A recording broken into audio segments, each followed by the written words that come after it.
I'm Nancy Baker-Cahill. I'm a new media artist, and I have an AR art platform called Fourth Wall. So the themes that really define my work, if I could distill them, would be sort of systemic power and abuses of power and different types of sort of resistance to power, really examining those things philosophically and also practically. Because we were going to locate these monuments in Los Angeles, I really wanted to think about governance and different types of governance. And I've been thinking a lot about systems of accountability as it was, and how to imagine systems that were less centralized and less corrupt.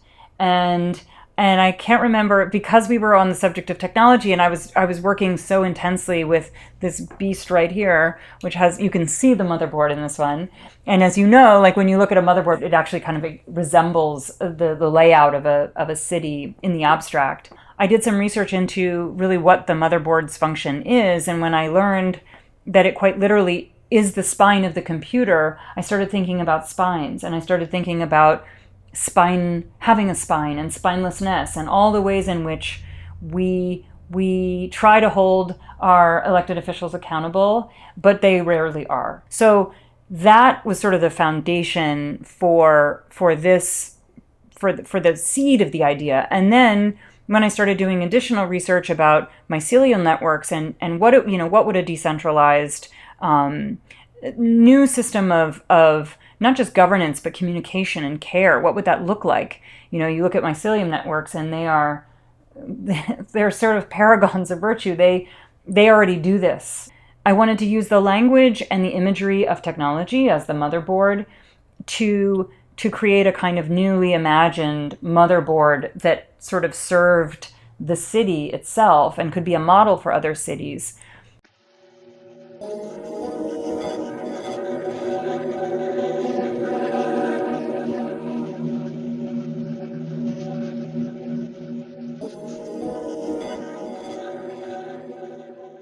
The motherboard itself is the spine of the computer, and our spines also function as that sort of multinodal distribution center of our nerves and of all of everything that needs to be communicated to different parts of our bodies.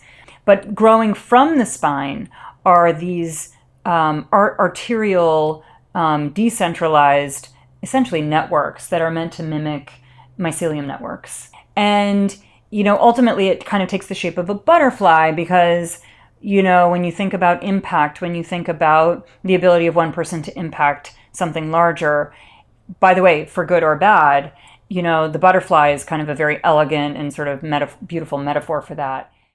My hope is actually to make a more visceral impact than anything else. It's almost like I'd love for it to just embed in the viewer's consciousness, so that if and when that person thought about ideas around different new innovative ideas of how we can care better for each other, how can we care for our fellow citizens, that it's not that they would remember the monument per se, but the idea behind it, that it doesn't have to be this sort of huge centralized and corrupt bureaucratic institution, but rather it could be something we could look to nature, we could look to technology to help us in shattering those old sort of status quo expectations and imagining something better. My artwork is a monument to really a newly imagined system of governance and decentralized care.